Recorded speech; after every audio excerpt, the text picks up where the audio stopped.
성도들의 교과 공부를 응원합니다. 답심리교회 유대균입니다. 안녕하세요. 유튜브 채널 은혜의 선율의 이은혜입니다. 네, 연주회는 잘 끝나셨나요? 네, 잘 끝냈습니다. 네, 정확히는 잘 끝낼 예정이죠. 맞아요. 저희가 이게 좀 빨리 찍기 때문에 못 가서 서운하신 분들은 괜찮으십니다. 은혜의 선율 유튜브에 음악이 올라가지 않겠습니까? 네, 그거 보시면서 구독과 좋아요 눌러주시면 또 은혜 양께 큰 힘이 될 것 같습니다. 벌써 10일가입니다. 제목이 신약 속의 신명기입니다. 지난주에 구약 성경 가운데 인용된 신명기에 대하여 살펴보았는데요. 오늘은 신약 속에 인용된 신명기에 대하여 살펴보게 되겠습니다.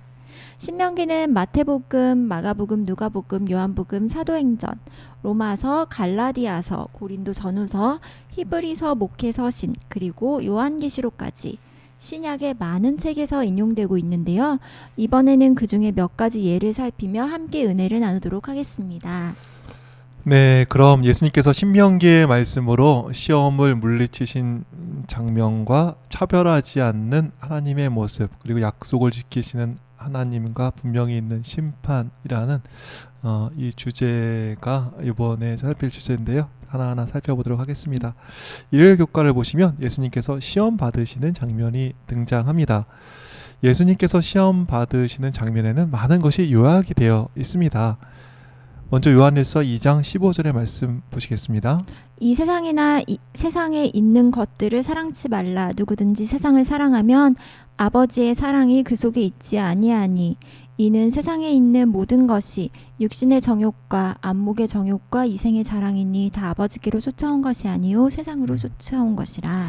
이 세상에 있는 모든 것이 나오는데요. 그것이 뭐라 그러지요? 이 세상에 있는 모든 것이 육신의 정욕과 안목의 정욕과 이생의 자랑이다 라고 했습니다. 세상이 대단한 것 같지만 뜯어보면 육신의 정욕과 안목의 정욕, 이생의 자랑, 이 세 가지 범주 안에 들어있는 것입니다. 그런데 이 세 가지를 아는 것이 왜 중요합니까? 사단이 시험을 하는데요. 이 세 가지를 가지고 시험하기 때문에 그렇습니다. 세상에 있는 것이 이게 전부니까 이 세 가지를 가지고 항상 시험하는 거죠. 그래서 인류가 당한 최초의 시험을 보시면 뭐가 나오죠? 우리 창세기 3장 6절 말씀 보시죠.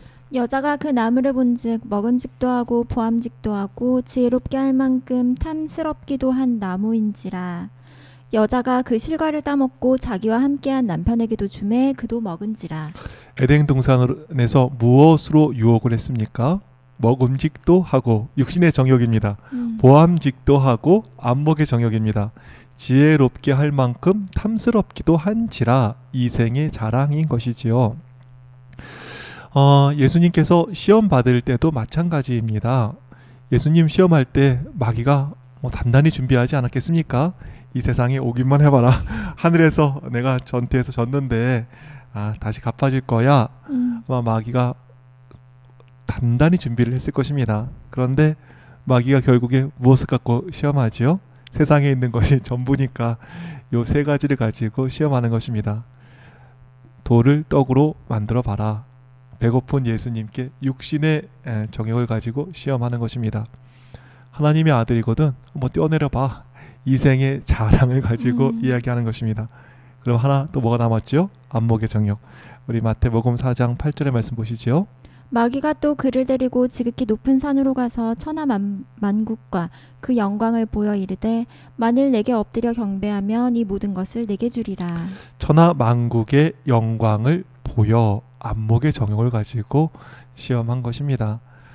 성경은 분명히 이야기하고 있습니다. 이 세상에 있는 모든 것이 무엇이라고요? 육신의 정욕과 안목의 정욕과 이생의 자랑이다. 그리고 이것이 다 아버지께로 쫓아온 것이 아니고 세상으로 쫓아온 것이다 라고 분명히 이야기하고 있는 것입니다. 이 세상에 있는 것 요게 전부이니까 마귀가 요거 갖고 공격하는데 우리 안목의 정욕과 육신의 정욕과 이생의 자랑에 지지 않는 모두가 되기를 간절히 바라겠습니다. 아멘. 네, 사단은 육신의 정욕, 안목의 정욕, 이생의 자랑 이 세 가지를 가지고 공격을 한다고 말씀하셨습니다. 세상의 모든 것을 가지고 시험한 이 시험에서 예수님께서는 어떻게 승리하셨을까요? 모든 시험에서 신명기의 말씀으로 승리하셨습니다. 이 모든 시험도 신명기의 말씀으로 예수님 승리하셨네요. 첫 번째 시험에서 돌을 떡으로 만들라는 사단의 시험에 예수님께서는 신명기 8장 3절의 말씀을 인용하십니다. 너를 낮추시며 너를 줄이게 하시며 또 너도 알지 못하며 내 조상들도 알지 못하던 만나를 내게 먹이신 것은 사람이 떡으로만 사는 것이 아니요 여호와의 입에서 나오는 모든 말씀으로 사는 줄을 내가 알게 하려 하심이니라. 우리 하나님께서 우리를 만드셨습니다. 우리에게 무엇이 있어야 할 줄을 누구보다 잘 아시는 것입니다. 사람은 떡으로만 살 수 없습니다. 하나님의 말씀이 있어야 제대로 살게 되는 것입니다. 아멘. 뿐만 아니라 떡 없이 살 수 있다 하지도 않으셨습니다. 말씀 없이 떡으로만 살 수 없는 것 아신 하나님께서는 떡 없이 살 수 없는 것도 누구보다 잘 아시는 것입니다. 아멘. 그래서 하나님께서는 40년 광야 길 걷는 이스라엘 백성들을 하루도 굶기지 않으셨습니다. 매일을 먹이셨습니다. 육신의 정욕으로 시험할 때 우리 몸을 만드신 주님께서 우리에 대하여 누구보다 잘 아시는 것을 기억하시고 승리하게 되기를 바랍니다. 두 번째, 하나님의 아들이어든 뛰어내리라고 한 사단의 시험에 예수님께서는 신명기 6장 16절의 말씀을 인용하십니다. 내가 하나님의 아들이거든 뛰어내림으로 증명해보라는 이 시험, 내 능력을 증명해봐. 무시당할 때 또 앞서가는 어떤 사람을 보면서 우리도 같은 시험을 받을 때가 있습니다. 내 능력을 자랑해봐. 이생의 자랑으로 유혹을 받습니다. 어떻게 하면 좋을까요?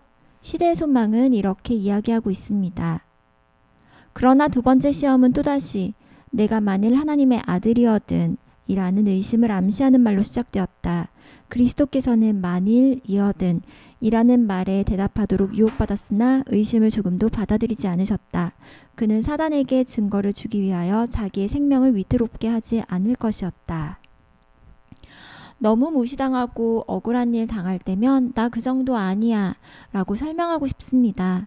그러다 보니 많은 사람들이 하나님의 일하는 게 아니고 자기 증명하면서 시간을 보내게 되는 것입니다.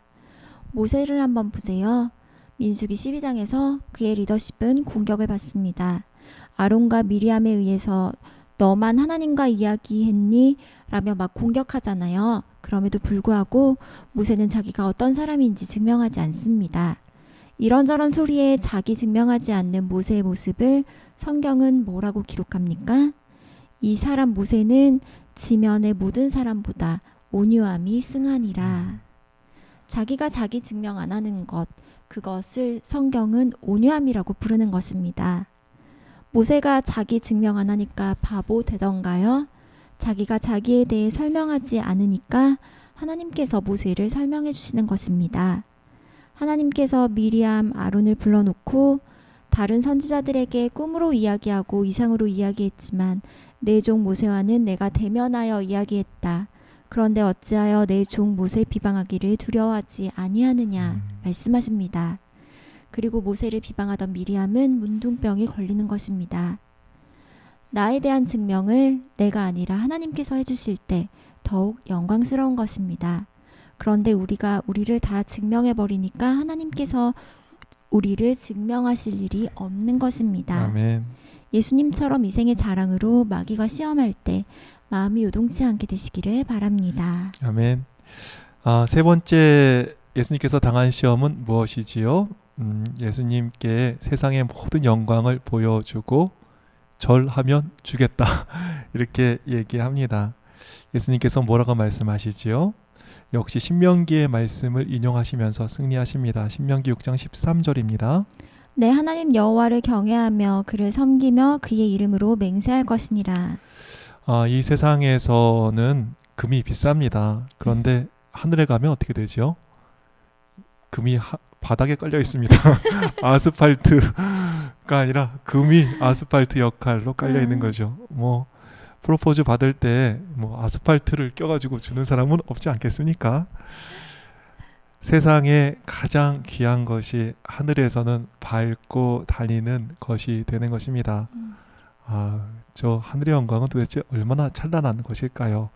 그 찬란한 영광 앞에, 세상의 헛된 것 앞에 이렇게 마음을 뺏기는 우리의 모습이 좀 한심스러울 때가 있는데요. 엘렌 화이트는 그의 첫 계시에서 하늘의 아름다움을 보고 이렇게 이야기합니다. 초기 문제 20페이지에 있는 말씀입니다. 때때로 나는 이 세상에 더 머무를 수 없다고 생각하게 되는데 그 이유는 이 세상의 모든 것들이 너무나 침울하게 보이기 때문이다. 내가 더 좋은 땅을 보았기 때문에 이 세상은 너무나 쓸쓸하다고 느낀다. 나에게 비둘기 날개가 있다면 그곳으로 날아가 안식하련만. 계시에서 깨어난 후 내게는 모든 것이 변한 것처럼 보였다. 보는 곳마다 어두움이 깔려 있었다. 오, 세상은 왜 이렇게 어둡게 보였는가? 나는 내가 이 땅에 있다는 것을 깨닫고 향수를 달래지 못해 몹시 울었다. 더 나은 세상을 보았기 때문에 나는 더 견디기 어려웠다. 저 하늘을 볼 때 세상에 있는 것이 너무나 어둡게 보이고 너무나 초라하게 보이는 것입니다. 마귀가 세상의 화려한 것 가지고 우리를 유혹할지라도 참된 영광 바라보면서 승리하는 모두가 되기를 바라겠습니다. 아멘. 네, 일요일 교과만 다뤘는데도 시간이 너무 빨리 가버렸습니다. 그러니까 교과 공부 시간이 왜 이렇게 짧고 이렇게 정말 아쉬운지. 네. 네, 속도를 내보겠습니다. 월요일 교과를 보시면 제목이 차별하지 말라입니다. 신명기 10장 17절부터의 말씀입니다. 너희 하나님 여호와는 신 가운데 신이시며 주 가운데 주시요 크고 능하시며 두려우신 하나님이시라. 사람을 외모로 보지 아니하시며 뇌물을 받지 아니하시고 고아와 과부를 위하여 정의를 행하시며 나그네를 사랑하여 그에게 떡과 옷을 주시나니 너희는 나그네를 사랑하라. 전에 너희도 애굽 땅에서 나그네 되었음이니라. 하나님께서는 사람을 외모로 보지 않으십니다. 류대근 목사님 말씀에 따르면 외모가 히브리어로 파님입니다. 얼굴이라는 뜻이 있습니다. 그리고 보다는 히브리어로 나사인데 들어 올리다라는 뜻이 있습니다. 그래서 사람을 외모로 보지 않으시는 것을 문자 그대로 번역을 하면 하나님께서는 얼굴을 들지 않으신다 라고 표현할 수 있는 것입니다. 이 표현은 교과의 말씀에 의하면 법정에서 사람의 얼굴을 보고 신분에 따라 판결을 내리는 모습을 이야기한다고 기록하고 있습니다. 신명기에서 하나님은 얼굴을 들지 않으시고, 즉 사람의 신분에 관계없이 모두를 공평하게 대하시는 것을 볼 수 있습니다. 그러니까 왔을 때 이 사람 딱 얼굴 보면서 이렇게 하는 것이 아니라 네, 정말 사실에 근거해서 정의로운 심판하시는 그러한 그리스도의 모습을 볼 수 있네요. 사회에서 가장 무시당하는 사람들에게까지 사랑으로 대하신 예수님의 삶을 통해서 차별이 없는 하나님의 모습은 확실히 드러났습니다. 그래서 신약 성경 여러 곳에서 얼굴을 들지 않으신다, 즉 차별하지 말라는 이야기는 계속해서 반복되고 있습니다. 베드로전서 10장 34절입니다. 베드로가 입을 열어 말하되 내가 참으로 하나님은 사람의 외모를 보지 아니하시고. 로마서 2장 11절의 말씀도 보실까요? 이는 하나님께서 외모로 사람을 취하지 아니하심이라. 이뿐 아니라 갈라디아서 2장 6절, 에베소서 6장 9절, 골로새서 3장 25절 등 여러 곳에 외모로 사람을 보지 않는 하나님의 모습이 등장합니다. 더 나아가 하나님의 성품이 차별하지 않으시고 우리에게도 차별해서는 안 되는 이야기를 계속하고 있는 것입니다. 에베소서에서는 종들을 선대하라고 말씀하시고 로마서에는 유대인과 이방인 사이에 아무런 차이가 없다고 하십니다. 우리는 어떠합니까? 우리가 차별하나요? 그런데 정말 은연중에 우리에게 차별의 마음이 있는 것을 좀 보게 됩니다. 지난 기 교과 표지를 보시면 요겁니다. 여기 흑인 모델님께서 이렇게 기도를 하고 계십니다. 네. 그리고 요번 기를 보면 또 흑인 모델님이 이렇게 흑인 청년이 등장합니다. 이걸 이렇게 했더니 이게 웬일이냐고, 왜 흑인들이 이렇게 등장하냐고 이 교과책 만드시는 목사님께 여러분이 전화를 하셨다는 얘기를 제가 들었습니다. 여러 인종이 있지 않습니까? 뭐 흑인종도 있지만 또 황인종도 있고 백인종이 있습니다. 그런데 여러 인종이 있음에도 불구하고 백인 모델만 표지에 나오는 것, 그것이 더 이상한 거 아니겠습니까? 그런데 흑인이 나오니까 어떻죠? 저도 좀 이상해 보이는 것이 있습니다. 아, 참 우리가 인지하지 못하는 사이에 정말 차별하지 않는 하나님의 성품과 다르게 살고 있는 것은 아닌지 모르겠습니다. 하나님은 정말 차별하지 않으십니다. 인종에 관계없이, 또 학벌이나 그 사람의 재산이나 또 지위에 관계없이 얼굴 들지 않고 공정하게 판단하시는 분이 우리 주님이십니다. 차별하지 않은 하나님의 품성이 우리의 삶에서 실천되기를 바라봅니다. 아멘. 화요일과 수요일에서는 약속을 너무나 잘 지키시는 하나님의 모습을 볼 수 있습니다. 화요일 교과의 제목이 나무 위에서 저주받음입니다. 갈라디아서 3장 13절부터의 말씀입니다. 그리스도께서 우리를 위하여 저주를 받은 바 되사 율법의 저주에서 우리를 속량하셨으니 기록된 바 나무에 달린 자마다 저주 아래에 있는 자라 하였음이라.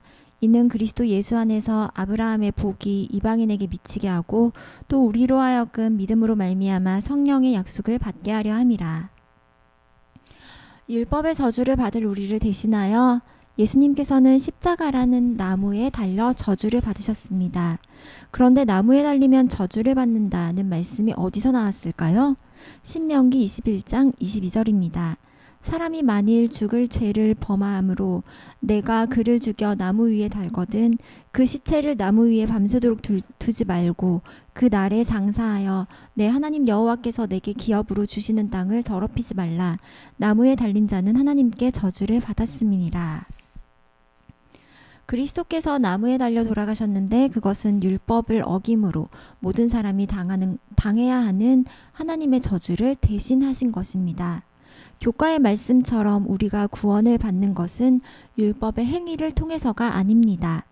그리스도께서 우리를 대신해서 우리가 받을 저주를 받아 대신 죽으신 것을 믿음으로 구원을 받는 것입니다. 이것에 대하여 엘렌 화이트는 이렇게 기록하고 있습니다.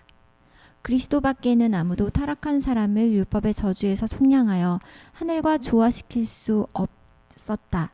그리스도께서는 죄책 그리고 거룩하신 하나님께 매우 가증함으로 아버지와 아들을 틀림없이 분리시킬 죄의 수치를 자진해서 떠맡으실 것이었다. 그리스도께서는 타락한 인류를 구원하시기 위하여 비참의 심연에까지 내려가실 것이었다. 우리의 죄값을 치르시기 위해 신명기의 말씀처럼 기꺼이 나무에 달려 저주받아 죽으신 그리스도께 감사하게 되는 교과 공부의 시간입니다. 아멘.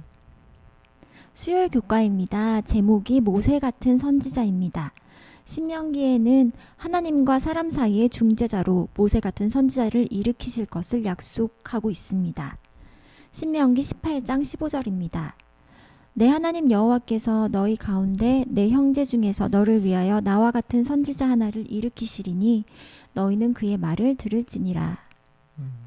이 모세 같은 선지자가 누구일까요? 베드로는 이렇게 이야기하고 있습니다. 사도행전 3장 20절입니다. 또 주께서 너희를 위하여 예정하신 그리스도 곧 예수를 보내시리니. 사도행전 3장 22절입니다. 모세가 말하되 주 하나님 너희를 위하여 너희 형제 가운데서 나 같은 선지자 하나를 세울 것이니 너희가 무엇이든지 그의 모든 말을 들을 것이라. 베드로는 하나님과 사람 사이의 중재자로 선 모세 같은 선지자를 예수님으로 적용하고 있는 것입니다. 뿐만 아니라 스데반도 사도행전 7장에서 이렇게 이야기하고 있습니다. 사도행전 7장 37절입니다. 이스라엘 자손에 대하여 하나님이 너희 형제 가운데서 나와 같은 선지자를 세우리라 하던 자가 곧 이 모세라. 교과는 이것에 대하여 다음과 같이 기록하고 있습니다. 사도행전 7장 37절에서는 스데반이 베드로가 처했던 것과는 다른 상황 속에서 예수님을 전하게 되었을 때 그 역시 이 유명한 약속을 언급하며 그 말씀과 예수님을 가리키고 있다고 말했다. 신명기의 한두 줄 약속이 잊혀지지 않고 정확하게 실현되는 것을 보면서 하나님이 얼마나 믿을 만한 분인가를 다시 한번 확인하게 됩니다. 그러게요. 모세가 너희를 위하여 나와 같은 선지자 하나를 일으키리니 라는 이 말씀, 어떻게 보면 쓱 지나가면서 했을 수도 있던 말씀이 예수님께 정확하게 이렇게 적용되는 것을 보면서 하나님의 말씀을 얼마나 신뢰할 만한가를 다시 한번 깨닫게 됩니다.